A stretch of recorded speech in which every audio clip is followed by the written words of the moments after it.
9 கோளும் ஒன்றாய் காண அங்கு கற்பகம் என்னும் கடவுளின் மெய்யில்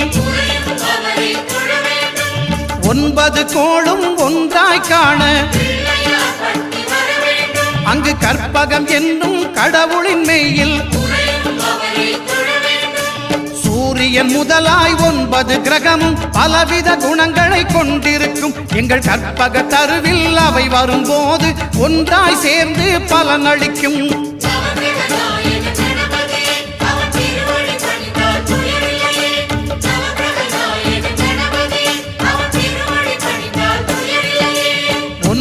கோளும் ஒன்றாய் காண அங்கு கற்பகம்